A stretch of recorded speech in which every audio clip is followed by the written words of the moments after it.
Hey everyone, welcome to The Orthodox Leader. My name is Ann Bezzerides, and we are thankful you are joining us for this episode number 9. The goal of this podcast is to give you, Orthodox clergy and lay leaders, the knowledge, tools, and resources you need to be better stewards of your influence and have a greater impact on the organizations you lead. I'm here today with Deacon Michael Hyatt.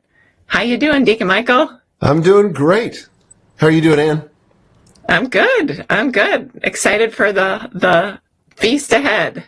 I am too. And I think we've got everything working here fine in terms of the live stream, so that's good. Good news. Awesome. All right. Well, today we are going to be talking about something we've all said after listening to someone else. I don't get it. But maybe, just maybe, people have said it after we've shared something. Deacon Michael, what's going on here?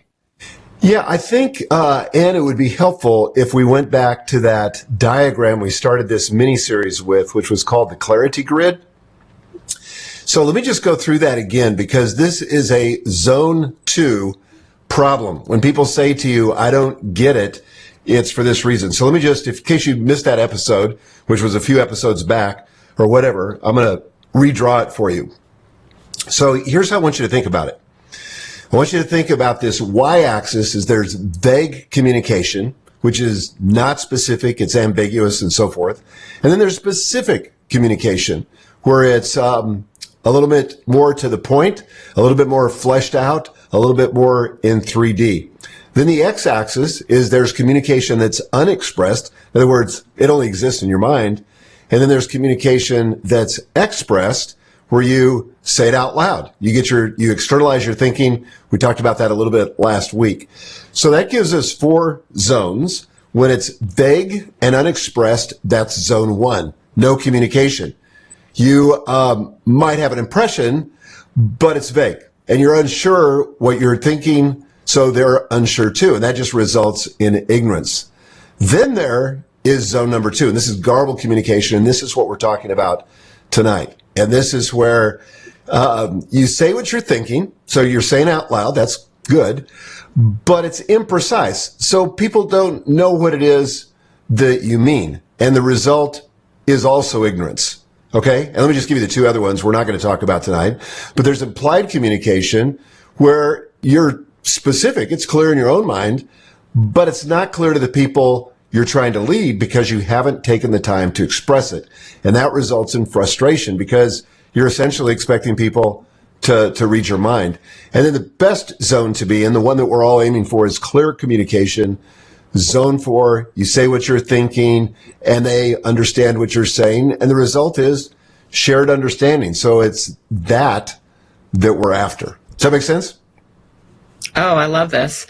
Actually, having seen you now review it a couple times, I'm now realizing it would just be good to go through with my team and say, this is what we're aiming for. And if we hear each other communicate in one of the unideal quadrants, we now have a language to talk about that. Yes, exactly. And I think it's a great diagnostic for troubleshooting when our communication goes amok. So if there's something that's not clear, or when people say to us, like tonight's topic, I don't get it, then, we can go back and go, no, okay, so why don't they get it? Did I express it? Yeah, I said it out loud, but was I vague or was I concrete? So that's a great way to use this grid, for sure. Awesome. Okay, well, as we get going here, let me encourage you to post your questions in the comments section of YouTube or wherever you happen to be watching from. Deacon Michael will be answering those questions in the second half of our show. If you want to ask your question anonymously, feel free. We'd love you to text us at 615-721-2303. So if there's that question and you just don't want to out yourself on the live chat here, please just text us that question. We would love to really have this show be responsive to your particular questions and needs. So, perfect. All right, without further ado, let's get into the body of this talk now. Okay, so, as I think about it, I think we have to be self-aware as leaders, for sure. That's one of the important aspects of learning to be a better communicator is you've got to understand how it is that you're communicating. So I've had several things I've had to work on in communication through the years, and certainly when I give speeches or give a homily or whatever, I've received my fair share of critiques and helpful advice, as it were. And one of the things I consistently heard from people is they say, "Gosh, you don't smile much when you talk." And so I really had to work on that. I had to become more self-aware of when I'm talking, am I smiling or not? Because people sometimes misinterpreted that for, me being angry or maybe a little bit too overly serious or whatever. So I've had to learn to smile. Well, that's kind of true in every area of communication. But I want you to think, if you're leading anything, if you're leading a parish, if you're leading a Christian organization, if you're doing any kind of leadership, maybe it's a committee within your church, whatever it is, to be self-aware and to think of the last time maybe somebody said to you, "I don't get it," or they stared at you like a deer caught in the headlights, like they suddenly or somehow didn't understand what you were saying. I wonder if it was a scenario like one of the following, where it was in response to an email that in retrospect you realized when you composed it when you were trying to multitask on something else. Or was it after a coworker checked email or Slack messages during a meeting, then popped back into the conversation and just kind of missed what was going on? Or maybe when a supervisor, and maybe if you've worked in a secular job, you would know this, but when a supervisor delegated a task to you, ending with words like, just do it like always, or you know what I mean, except that you didn't. You didn't really have a clue because it was vague or it was just not concrete. Or maybe it was in a conversation with coworkers after your bishop or your priest said to you, "Hey, just lead the charge or play full out," or some vague kind of direction that left you scratching your head after the fact. The bottom line is when you get communication like that, Ann, that is communication that's garbled. That's communication in zone 2, where yes, it's expressed, it's out loud, but it's just not concrete enough for you to know what you need to do next. It's confusing. Mm.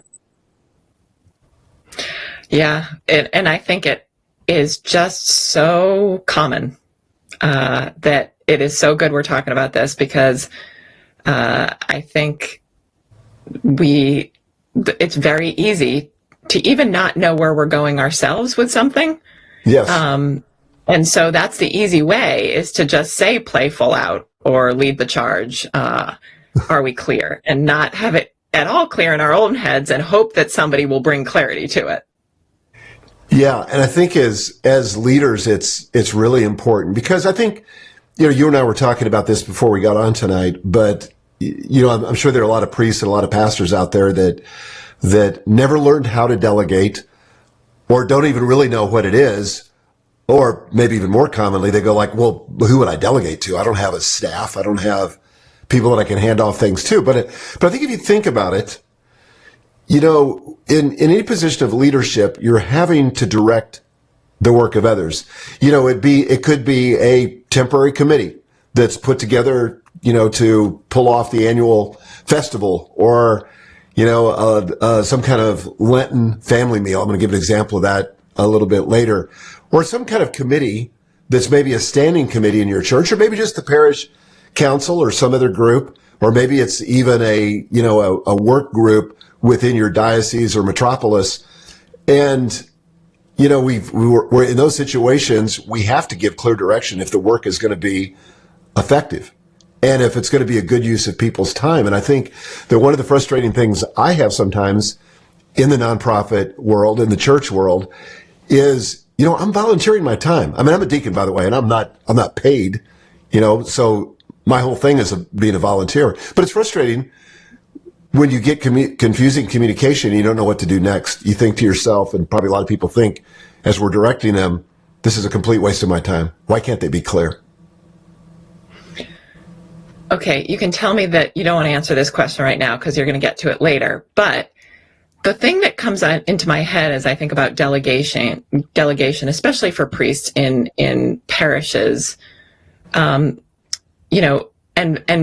delegating to volunteers, is that combination between wanting tasks to energize people and to be related to their particular gifts and strengths, but also then from your end, you need to get a job done.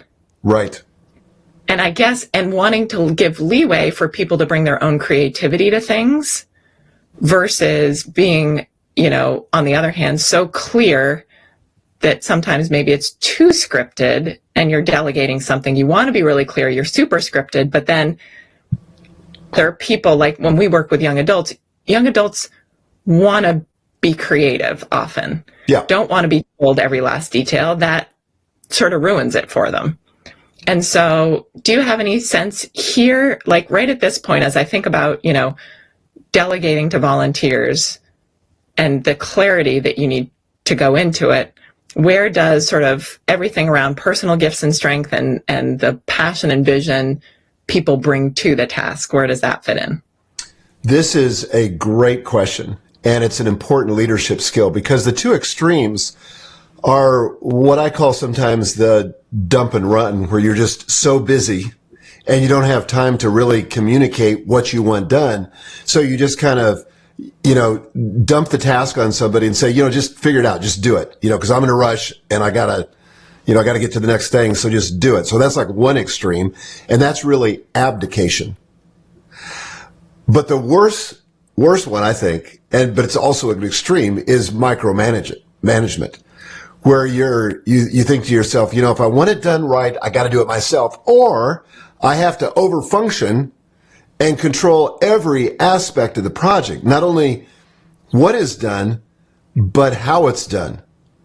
And so that's not actually helpful either. So this is where, in fact, this is a good segue to the next point here, is that General James Mattis, he was one of the highest ranking generals ever in the Marine Corps, but he wrote a book called Call Sign Chaos, and he tells a story about when they were invading Iraq. And here's what he didn't do. He didn't just say, hey, attack, do the best you can, and then kind of walk off the field. But he also didn't prepare a detailed battle plan with all the details. He himself didn't do that. So what the military functions on, and I've never been in the military, so I'm only taking this from books I've read or people I know. And in fact, my nephew was here over the Thanksgiving holidays and we were talking about this exact thing. But there's something called commander's intent. And this is where essentially the commander, in this case, General Mattis, basically said, look, here's what I'm after. Here's the goal. And here's when we'll know we've achieved it. And then he gave sort of a detailed list of the success criteria and what winning looks like. And he let everybody else figure out all the details. And I think, and that's what we have to do. We have to get that middle ground where we give the intention and we define the win, but we don't define the strategy or how they get there. And that's hard for a lot of leaders to let go of. But it's critically important for the same reason you're talking about, because it's not just millennials. It's not just, Gen Xers or, whatever the next generation is after that. What is it? Gen Z. It's not just those people that don't want to be micromanaged. It's everybody today. And especially in the great resignation, this time following COVID. I'd like to think we're following COVID. But, in this time, people just don't want to be overly directed. They want to have some creativity. They want to bring something to the party. Awesome. That's very helpful. Okay. It does kind of reveal something that I think is also the quick fix to this problem, and something that certainly General Mattis revealed in his book. And that is sometimes the simplest way to bring clarity to your own thinking is before you ever talk to anybody else, write down what you want. And we've said that before on this podcast, but I want to say it again. Thoughts disentangle themselves passing over the lips and pencil tips. So there's something about writing it down that forces clarity. Once you begin to externalize it and begin to try to find the words to express it, then all of a sudden it becomes clear. There's been times when I've been very confused in my own thinking, or maybe even thought I was clear until I tried to write it down and I went, I have no idea what I'm trying to communicate here. So I love it. One of my old writing teachers used to say, I don't know what I think until I see what I say. Yes. So true. And that's what it was. It's, it's the clarity process around writing that comes to it, and writing not as a demonstration of what you know, but as a figuring out of what you know. Yes. Well, I was a blogger since 2004. And I would often get asked, well, what do you think about this or that? And I said, I don't know. I haven't blogged on it yet.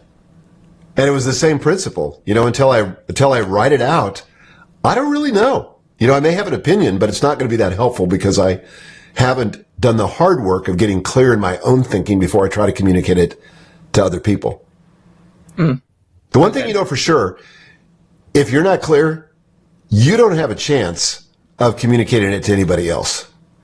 And this is why leaders sometimes get frustrated. They're like, why can't I mobilize people? Why can't I motivate them? Why won't they, take the bull by the horns and actually do the work, whatever the work is in the parish that needs to get done? Why do I have such a hard time recruiting volunteers? Maybe it's because you haven't been clear. You may think you've been clear, but clarity, if it's done right, will kind of create the motivation and the results that get you what you want as a leader. But it all starts with that clarity. And that's why my recommendation is to write it down and to do it using a simple 3-step framework that we want to unpack for tonight. Awesome. All right, should I go to the first one? Let's do it. Sounds great. So again, 3 steps, but here's the first one. Step number 1, state what you want to accomplish. And so it kind of is like this. If you don't know exactly what you want, nobody else is going to know either.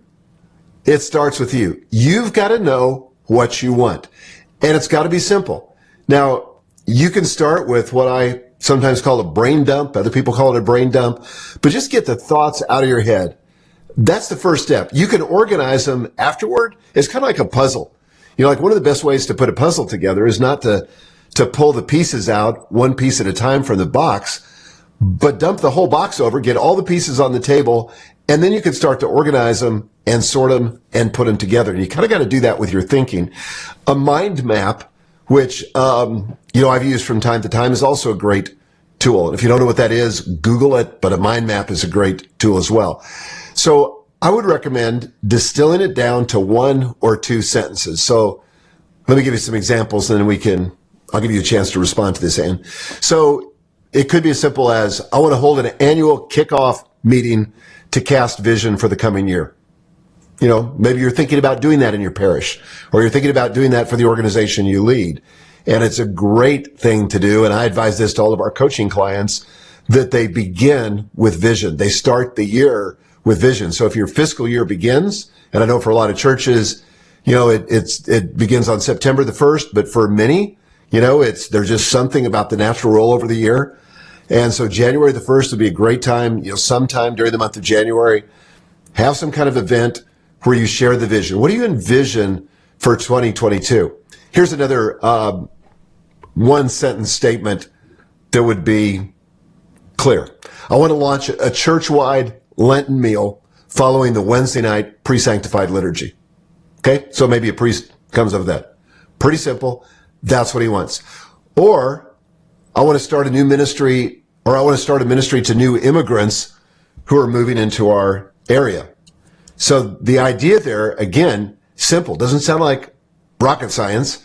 It's pretty simple. But to state, okay, what do I want? And if I could communicate it in 1 sentence, what would it be? Does that make sense? Makes a lot of sense. I mean, I think to myself, some of these are the first 2 that you just mentioned. So annual kickoff meeting to cast vision, or church-wide Lenten meal. Some of these would be easy for somebody to write down their what they want to do, and roll it out and say it to whomever and not get a lot of pushback. For some of them, it occurs to me, you're going to write down the what, but then there's going to be some more strategizing of who and when you deliver this idea or initiative. Yeah, absolutely. And that kind of brings us, and I don't know if this is what you had in mind, but this brings us to step 2. Is that where you're going? Great. Okay. That's where I'm going. Okay, great. So step 2 is explain why it's important. Now, I want to talk to you just a little bit, to all of us, about why the why is important. And the reason is because for a lot of people, a lot of leaders, they think it's intuitively obvious. I shouldn't have to explain the why. I mean, right? I mean, God commands it, or we're trying to build community here, or whatever it is. But it's not intuitively obvious. What's obvious to you is not obvious to everybody else. And that's where, and we talked about this in our last session, we can suffer if we're not careful from the curse of knowledge, because it's readily apparent to us, it's obvious to us, we think everybody else knows what we know. So for example, if we talk about, we need to have, that people need to tithe, or they need to be giving to the church. And I know so many pastors that get so frustrated about that specific topic, because they're like, well, my people won't give. And I just want to say, have you explained why it's important? The why is critically important. We've got to get that out on the table too, because until we do that, people are not going to be motivated. And here's the important part, especially those Gen Xers, those Gen Z people, millennials, whatever you want to call them, those people really want a sense of meaning and purpose. And so just to tell them to do something without explaining the why doesn't give them the opportunity to engage emotionally and really connect with the purpose. Maybe they'll do it out of respect for you as the leader, or maybe they'll do it kind of half-hearted, which is because you haven't engaged their heart. They're not fully committed to what you're asking them to do because they don't know the why. Once they know the why, then they can totally connect and it becomes sticky. So again, let me just give you some examples from the ones I just gave you a moment ago. But the best way to do this, and General Mattis describes this again in his book, Call Sign Chaos, where he talks about commander's intent. But he says, just use the phrase, in order to. In order to. So here's how that might look. And I'm reading from my notes here. I want to hold an annual kickoff meeting to cast vision for the coming year in order to, so that's the magic phrase, to get everyone aligned and working together toward achieving our goals. Okay? So that's ultimately the why behind the what. We want to have the annual kickoff meeting, not because we're just looking for another meeting, to have, but because we're trying to get the parish aligned and so that everybody's working toward the same goals. Okay, let me take the second one, which was, I want to launch a church-wide Lenten meal following the Wednesday night pre-sanctified liturgy in order to, again, that magic phrase, to encourage people to keep the fast and stay spiritually motivated. And by the way, this is a real live example. This is something we do in our parish, and this is so motivational. This is such a positive experience to just know that we're not on this Lenten journey alone, but that we're with all these people in our parish, and we get great turnouts to this because our pastor's taken the time to explain the why behind the what. Okay, here's the last example.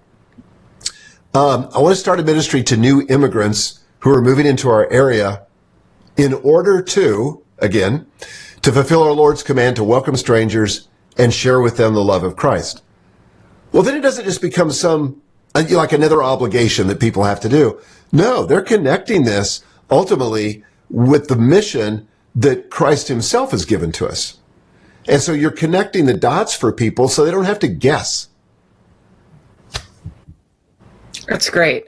I think about the why a lot, and I know I've been in the position of being sort of an intuitive ministry leader who you say the what, and it's really hard to figure out a why because it's so clear in your own mind. How could anyone not get that there's a why? And I wanted to share that one way I've actually done why generation has been to get a small team who I know who are well sort of enculturated into everything we do. And I say, here's the idea. For you, if we were to actualize the idea, what's the why? And it's usually 3 or 4 people. And the whys are amazing, amazing. So then always give everybody a moment to write the why. If we were to do this, what would the why be? Everybody writes a why, and then you go around a circle and you've got the most robust why and everybody owns it because they've all generated the why. Man, I love that. And the great thing about that too is they're going to come up with ideas that you would have never thought of. Always. It's so awesome. And it's like you said, when they own it, and you don't always have the luxury of doing that. If you've got some kind of team, whether it's your parish council and you're trying to roll out a program for the entire parish, use the parish council. Or if you've got additional clergy, use them. Or if you've got just a small leadership group of people that are really vested, these are the people that show up at Vespers and show up at Orthros or Matins, that's that smaller cadre that you can use as kind of a focus group. Fantastic. I always like testing in smaller groups before I roll out. It's a great way to do message testing. The other thing is if you have this small group of stakeholders who completely buy in and you hear their why, you'll naturally hear who is going to be able to speak passionately to it. Yes. Then you can share the responsibility of vision rollout with them, which is just so fantastic for community inspiration around it. Yeah, that's one of the principles of influence is that when you have multiple voices that are saying the same thing, it becomes more compelling. And so you're exactly right. If it's not just you, because some people connect with you and some people don't. Some people relate to you as a personality, some people don't. But when it's filtered through multiple personalities, it just gives it a kind of gravitas and it makes it compelling in a way that just you by yourself probably can't do. Awesome. One other thing I want to say about why, Ann, before we go to step 3, is that one of the questions I find often helpful is to ask yourself, what's at stake? In other words, if we do this thing, what's the upside? And if we don't do this thing, what's the downside? Right? Because there's always something at stake. Like let's just take this Lenten meal because that was an example I used. What's the upside? The upside is people don't feel isolated. They don't feel alone. They don't get as easily discouraged. They don't want to quit on the fast or, quit on their Lenten journey. The downside is that if you don't do that, then people experience the opposite. They do feel like they're isolated. They do get to that point in the messy middle, where they think, is this really worth it? Why are we doing this? And so all those things. So I just think asking yourself the question, what's at stake here? That always helps me connect to that bigger why. And usually what's at stake is bigger than what I thought when I originally came up with the idea. Do you have that experience? Oh, yeah. There's a lot at stake. And often it's bigger and it's the kind of, it hits on what's going to be life-changing about whatever you embark on. Yes. That's what's at stake. That's good. Okay, let's go to step 3. And it's this. Paint a word picture of the result. In other words, what you're going to do as a leader is, and again, this is all in writing. So you're giving the what, you're giving step 2, the why, and then in step 3, painting a word picture of the result. But all this is for the purpose, and again, you're writing this down, to define the win. So kind of apropos to the issue you raised at the beginning of this conversation, Ann, is that how do you give people an opportunity to flesh this out, to make it their own, to add their creativity and their innovation to it? Part of what you've got to define is the end result, not the means by which you get there. So the best way to do that, in my experience, is to just describe in as much detail as you can what it is that you imagine. And then to go ahead and put it in the past tense as though it's already happened. And probably rather than just talk, abstractly or theoretically, let me give you an example again. I'm going back to this Lenten meal during the pre-sanctified liturgy. It's kind of too early to be talking about Lent, right? But yeah, it's going to be here. All right, we're still fasting for Christmas. Okay, so you might write down, again, if you're the leader, you're trying to sell this concept, you're trying to mobilize your church and get them on board for this Lenten meal, which let's be honest, it's going to be a lot of work. right? Somebody has to prepare the meal. Somebody has to clean up afterwards. Are you going to have a program or not? So there's a lot of work that has to be done. So if you were defining the result so that people were clear, here's what it might look like. And again, I'm referring to my notes here on screen, but you might say something like, and notice that I'm saying this in the past tense, the meals were simple but delicious. They conformed to all the fasting rules. So we're trying to leave an example for the members of our church. We might make a statement, and this could be just done as a series of bullets. We used an outside caterer, so meal preparation wouldn't be a burden on anyone in the church. It's just an option, but whatever it is you envision. We charged $5 per adult, $2.50 per child, or you might even be more vague than that intentionally and say something, we made it affordable so that everyone could participate. We provided name tags for everyone to make it easier for people to fellowship with people they didn't know. We appointed a host for each table. Their job was to facilitate spiritual conversations using the one conversation rule. We provided them with a list of 3 questions for each meal so they could lead a table conversation around this Lenten meal and go deeper. Or here's another one. Everyone cleaned up after themselves. However, we still appointed 4 different adults for each meal to clean up the buffet table and the kitchen. We provided a checklist for them to complete so they knew exactly what needed to be done. And then finally, last thing I wrote down was we started the meal immediately after the liturgy and concluded within an hour so that families with children could get them home and into bed. So I'm not telling them how to organize it. I'm pretending here that I'm the parish priest. I'm not telling them how to organize it or get the work done. They've got all kinds of freedom and latitude, but I am being clear about sort of the end result. First of all, I want now to do this Lenten dinner with the one table conversation. Yeah, that's so cool. I mean, it is more prescriptive though than I with some of the elements, it is more prescriptive than I was expecting actually. And I love it. I love the vision. I love it.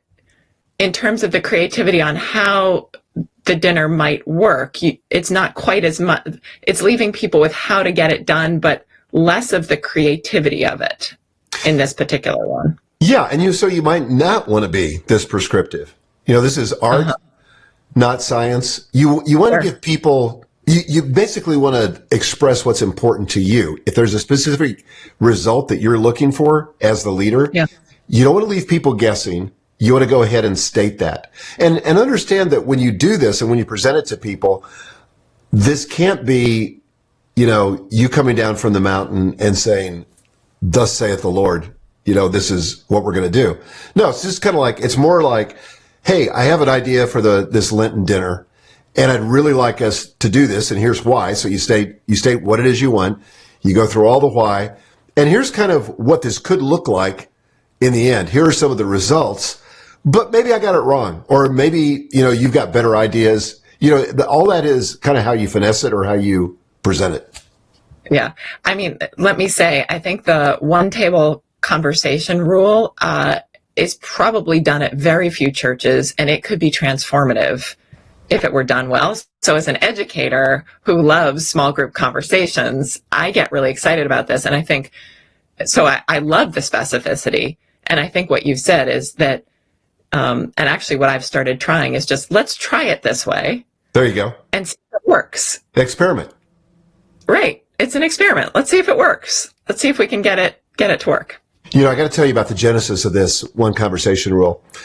So I had a friend. She was a older Christian lady, Christian author, and just an amazing human. And her name was Lucy Swindoll. And we were invited to her home one night for dinner. And so there were about 12 of us. And before the meal started, she prayed, and then she said, "Hey, I don't care what we talk about tonight." She said, "I only have one rule in my house, and I call it the one conversation rule." And she said, "Anybody can say whatever they want, but I only want one person to talk at a time, and I want to give everybody a chance to weigh in." So we kind of took that in our family. It was so profoundly impactful to me because I've been a part of these, dinner conversations where there's all these side conversations going on, and you have all this small talk and chit chat. Nobody ever gets to anything consequential, and you kind of leave going like, well, that was a little bit stressful because I was kind of overhearing this conversation. I was trying to talk to this person. And this changed everything. We had this deep, reflective, intimate conversation. And I just left going, that was like nourishing to my soul. So we started doing this in our family. So we said, we're going to have the one conversation rule. And like if you came to our house on Thanksgiving or Christmas or whatever, then now we have multiple tables because there's so many of us, but there's a one conversation rule. And then in our company, we started doing this with our clients and in our team meetings. And one of the things we typically provide to the leaders is a list of 2 or 3 starter questions. They don't have to use them, but just for them to be able to throw that question out. And they usually explain, especially to new people, hey, we're going to practice the one conversation rule. And so I'm going to ask some questions. We're going to give everybody a chance to weigh in. And we always have people that leave those dinners just saying, that was extraordinary. And then I found, researching on the internet, that Thomas Jefferson did this. And there's actually like a society called I think it's called the Jeffersonian Society, but they like sponsor and promote this all over the world. Have you heard of it before? Yeah, Jeffersonian dinners. Yeah. Oh, right. But they parallel really well with this one conversation rule idea that you have. And they're amazing. And it changes everything because the way you've just described the stress of a dinner conversation. Otherwise, when you break it off it's exactly right. You overhear, and all the posturing that can happen based on that. And you've cleared the air and you go deeper where everybody wants to go. And it's so beautiful. Well, I think it's so powerful in the church because, in our particular church, in our tradition, when we're at liturgy or whatever, there's almost an exclusive focus on the vertical relationship. And as it should be, right? But unless we're intentional about the horizontal relationships, where people actually feel like they're connected with other people, that's why I think, unfortunately, people get discouraged. They fall away, stop coming to church because they feel like nobody cares. And if you've got a group of people, and this is what's great about this Lenten dinner idea, I'm not trying to sell this particular idea, but the idea of it, anytime you can be intentional about creating community, it's going to make the church more sticky to the people who are in it. I love it. So good. Awesome. All right. Do we want to see if there are any questions? Or do you want to say anything to someone? Yeah, no, I mean, I think, for summing it up, what you've just said is this, to simplify it, it's what, why, and picture. What's your third word? What, why, and result. Yeah. That's picture the result. Picture the result. And I think, just helping us, have that concise going into anything we're about to do in ministry, being able to write it down first for ourselves, hammer it out, what, why, and results, is so helpful. And it's 3 words, not hard to remember. They stick in your head. What, why, and result, will make a huge difference. Yeah. And I think that, like anything we're learning new, it feels initially like it's a little bit rote. It's a little bit stiff. It's a little bit too formal. I play guitar. You've probably seen the guitars behind me. I play guitar and I also play piano. And I remember when I first started taking lessons, it was just like, my fingers hurt. There's a lot of hard work. I felt like it was very stiff and formal. But then the more I practiced, the more I could improvise, the more I could enjoy it. The less I actually thought about the mechanics of doing it. And I think that it's that way with communication. And, a lot of pastors in particular are taught homiletics. They can preach a homily okay, but when it comes to just communication around getting things done in the parish, they've never really learned a methodology for that. And that's really what we're trying to convey here. Yeah, that's so helpful. We have one statement that I thought I'd bring up and just have you reflect on. Tasha says, this is so helpful. I have reports who seem to forget deadlines even when I'm clear about it. So frustrating. Now I will state why it's important. Good. That's exactly Right. Because I think deadlines are a good example of something that, again, it may be intuitively obvious to you as the leader as to why this needs to be done by a certain time, but it may not be intuitively obvious to the other person. Or maybe, and this is kind of where we've got to look in the mirror as leaders and ask ourselves the questions if we've ever done this. Maybe sometimes we've given deadlines, but they've been arbitrary or artificial or not enforced. And that will also create a lot of cynicism around deadlines. So I think to explain a deadline, like Tasha said, and then to express why this particular deadline is important. And it could be as simple as, like in the Lenten dinner example, we want to have all this organized in time so that it's not stressful for the people who are participating.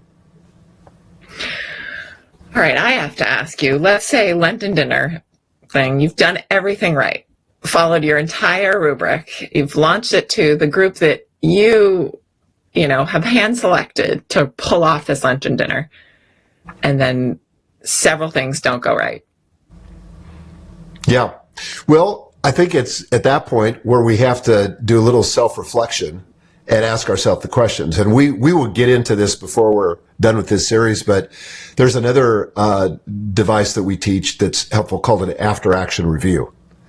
So where we literally, because look, rarely do things go off as we envision them or come off as we envision them. There's usually some breakdown, some problem in communication, something that goes awry.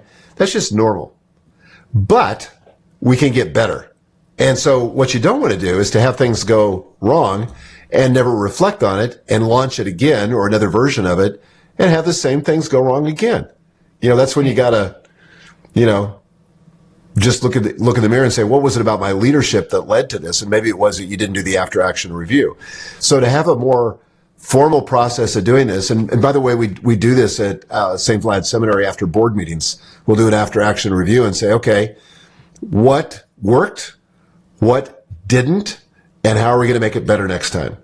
And we've got a 4-part framework, which I won't go into tonight, but we go through a 4-part framework. We do it sometimes individually, sometimes as a group. I've done it both ways. But the great thing about it is, before I start preparing for the next board meeting, I look at the after action review from the last board meeting to make sure that whatever improvements we suggested to ourselves are actually incorporated so that we don't just keep having the same meeting over and over again, but we actually get better at this. And it's possible if you're intentional. That's awesome. I'm excited to hear more about that. And I think what you're saying at this stage is that we always look to when, things are always going to go in different ways. But first check is our communication as a leader as clear as it can be? Absolutely. And how do we hone? That's where you got to start. By the way, we have an anonymous question that came in. In fact, I have 2 of them. Cool. Great. So this one says, any tips for identifying table leaders? And I'm just going to throw that to you, Ann. What do you think? Oh, great one. Great question. Yeah. There are many different ways of doing it. And one of the questions is, how do you set up a rubric in your asking so that you don't get people complaining that they weren't asked? So how do you have a logical rule of thumb so that you can set them up? So, of course, one of the things that I am going to suggest first is that do you have a group of young adults who you could pull in and you actually charge your 20-somethings to each be a table lead? And you look at it as a discipleship opportunity with your young adults. That's cool. To do some table leadership. They're also going to be the most coachable and the most wanting to respond, I think. And so that could be really powerful. There are other ways of doing it. If you have a fabulous parish council, start the first time with them. Say, we're going to switch it up, figure out, okay, do you have members of a different group? Do you have all your Sunday school teachers? You could switch it up based on selection criteria. And you may actually want to establish that it's important to switch it up so that you can try different things. Yeah. That would be my first instinct. And then I think after action review with those table leads is really important as well. The cool thing is they don't need a lot of training, but they probably need some training. So I like kind of you were saying at the beginning that what about the people that complain that they weren't asked? Well, maybe make it an opportunity for anybody and just say, look, we're opening this up. Here's what we need. We need this many table leaders, and it's, here's the requirements, and here's what you're going to be asked to do. Do we have any volunteers? And I love the idea of going to young adults, or it could be parish council, or it could be older adults that maybe feel like, they've been sidelined, they're retired, they got more time on their hands, and they'd love to have a meaningful way to contribute to the church. And this is a great way to give them some leadership responsibility. That's great.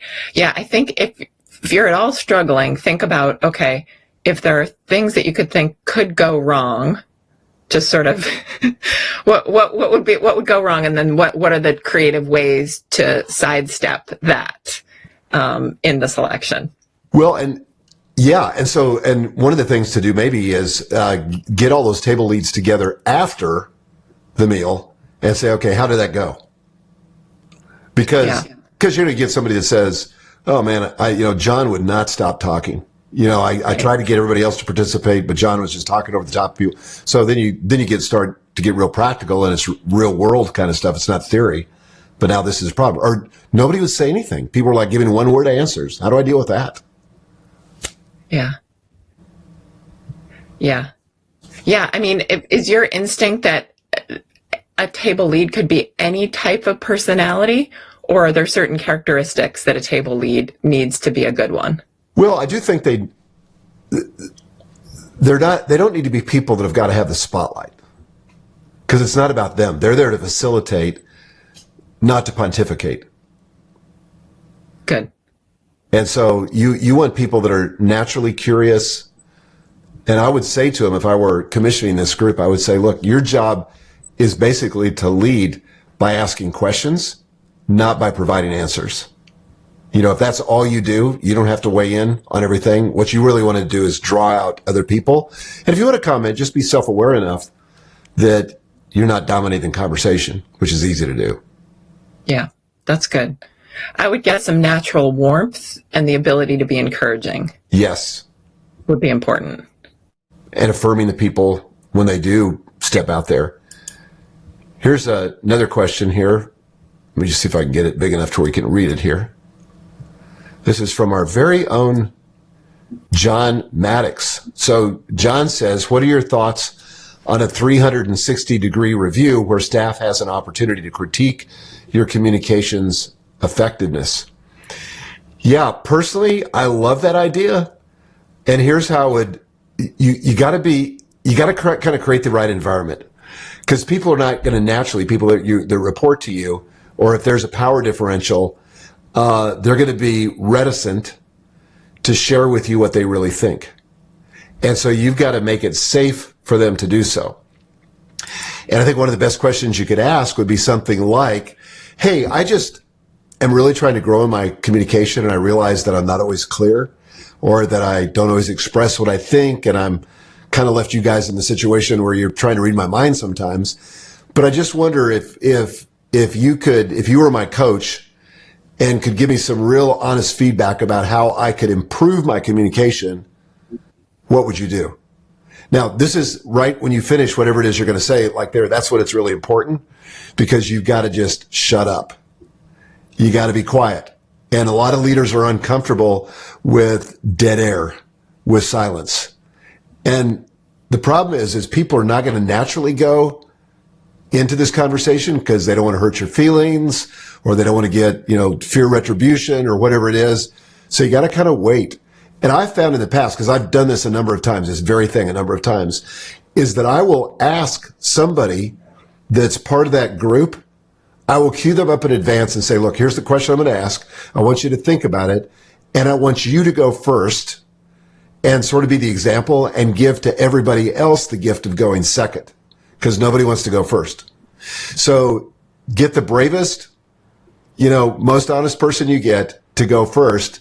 And then it's going to make it so much easier for everybody else to offer their critique. But you can't be defensive. So if somebody says something, you can't try to correct their misperception, or you can't say to them, oh, well, clearly you misunderstood what I was trying to say. No, you just got to take it, take notes, ask questions if you're going to get the best feedback. Yeah, I do written feedback so that gives them some time to really think about That's what good. they want to say. Yeah, and then it can be a productive conversation, and I can also be prepared to not be defensive and be really prepared to say, okay, what can I do about this? Just to that point, and sometimes I forget this as a leader myself. Like I tend to be on the Colby assessment, which is one of many personality assessments, a quick start. So thinking of words is not a hard thing for me, but not everybody's like that. And I think some people need to be more thoughtful, more reflective time. They don't like to be put on the spot. And so, John, in your particular situation, one of the things that might be good is to give the question to people in advance. Let them, if they want to, write out their thoughts or make a few notes about what they want to say, and then invite them into the conversation where it's in real time so that they're not caught flat-footed when they really haven't thought about it. Because that does make some people uncomfortable, for sure. We actually, in our office, almost whenever a hard question is put forward in a group meeting, it's a standard. People who are in the office know you write first. It just equalizes the playing field between extroverts and introverts. And often what can happen is that if you got somebody who jumps in with the first comment, everybody else who started thinking then switches over to thinking about their comment, and you've stopped extra thinking in very divergent, important other ways. That's good. So we're big into writing. Deacon Michael, we have some other comments here I want to throw out and ask. Okay, so this is a follow-up on the deadline question, again from Tasha, is give some tips on making a real deadline, not an artificial one. What can she give as consequences? Well, first of all, I think just to interrogate yourself and ask yourself, is this a real deadline or is it an artificial one? And if I'm giving an artificial one, why am I giving an artificial one? Now, I will tell you that there are times when I've said, and people usually appreciate this kind of honesty, where I say, look, this deadline is just arbitrary, but I know that unless we have a deadline, there won't be enough sense of urgency about this to actually get it done. So I came up with this deadline, but I would really like it done by this time. Now, that's probably the weakest reason. It's better if you can give a real reason that's related to the project. But yeah, I would write down some reasons as to why that deadline is important. And I would also say, and I'm learning this the hard way, over the long term, if there's continued missed deadlines and you're keeping a record of those, or having some organization system keep a record of that for you, so that you can have honest conversations with somebody who's your direct report about continually missed deadlines and what that means, bigger picture. Yeah, and I think as leaders, one of the things that we have to do is hold people accountable to their commitments. So in other words, if I'm going to give a deadline, then I'm going to not just command it. And you and I were talking about this before we began tonight too, but I treat everybody as a volunteer, even people that I'm paying a lot. I treat them as volunteers because I know that they have the choice as to whether or not they're going to show up with their heart engaged or just kind of phone it in. And I want people, fully engaged in that. So if I'm giving them a deadline, I'm going to throw it out there and I'm going to say, look, does this deadline sound reasonable? Do we think we can deliver on this particular date? Right. And so I had this very thing happen this last week. So I had a situation where we had committed to a group of our coaching clients that we were going to deliver a certain resource to them by a certain date. And it was on the Friday before it was going to be delivered on Monday. And so I just did kind of a gut check. And I said to the team, I said, hey, I just want to make sure, because I'm about to announce to them in this video virtual meeting that we're having, I'm about to announce to them that it's going to be ready by the end of the day on Monday. If we have to wait till Friday, that's okay. I don't care. I just want to make sure that I have the integrity in front of the group to announce a date that we're going to actually hit, because I'm going to be creating expectations on the part of the coaching clients, and I want to make sure that we hit this deadline. So they were like, no problem, we got it. Well, guess what? They missed the deadline. And so the person responsible, I get this phone call on Tuesday morning from the person responsible. And she apologized. She asked my forgiveness. And then she told me when she was going to be, she told me why it happened, not as an excuse, but just so I could understand. And then she said, another date, and she met that date. But we have a culture of accountability, but we also have a culture of grace. So, I didn't beat her up. I was really grateful that she, owned it. And that was all that was necessary. She knew that she had screwed up and she made it right. Love it. Here's another great question. Elena says, I love the idea of an after-action review, but sometimes it's so hard when more and more tasks are just waiting around the corner. How do you make time for that with fidelity in your meetings? Great question. That's a great question. And I think, first of all, we all make time for things that are important, right? And so you've got to value it first, or esteem it, or see it as important. And you probably won't till you've gone through it the first time. And when you go through the process of the after action review, you go, oh my gosh, that was like the missing piece if we really want to get better. And so then what happens, and it's like most important priorities, what gets scheduled gets done. And so if you have, I know not everybody listening to this who's a leader has what I'm about to say, but if you have an executive assistant, just get it built into the protocol or the standard operating procedure that when they schedule an important meeting, that they also build in time for the after action review. So that can be, it should be as near to the meeting as possible so that you don't forget. But for me, in many cases, Jim, my assistant, will schedule time for me to do an after action review on my own, or he'll schedule, like if it's a big meeting, a time for the team to get together and do it as a team. You have to decide as a leader kind of what the format is, but I would just schedule it. And again, I would set it up, and you and I've said this already once in this podcast episode, but I would just say, let's just try it as an experiment. Let's see if it's worth the time. And it doesn't have to be a lot of time. You could spend 30 minutes. You could spend 15 minutes. Something's better than nothing, but don't lose the opportunity, because all of us leave meetings or events and we think to ourselves, oh, that would have been perfect if, or that was pretty good, but we missed X. And then it just kind of goes into the ether and we forget about it. And then we find ourselves having the same meeting again, 6 weeks later or 3 months later. And we go, why don't we learn? We saw that last time. Why didn't we change it for this time? Yeah, I'm going to sound like a broken record now, but one of the things we do for Crossroad is every team member writes their own rundown of how the program went. And we have a whole series of questions. Then what sort of is energizing for the leader, who everybody's exhausted, everybody's ready to move on to the next thing. You're sort of done. But what's energizing for the leader, the Crossroad director and assistant director who then review, is everybody's feedback is fascinating in writing. And so those directors and assistant directors read through those, then they go into a meeting, but they're primed that it's going to be interesting because everybody's written something, and often people disagree, and you get to tease out, you get to say, okay, 3 of you thought this went really well. 3 of you thought we needed to revise it entirely. Let's have a conversation about that. Yes, and you actually get to think about it ahead of time. And so one of the questions is, how can your questions for your after action review be so interesting that you wouldn't even think of not doing them because you'd miss all the good, juicy stuff? Yeah, that's good.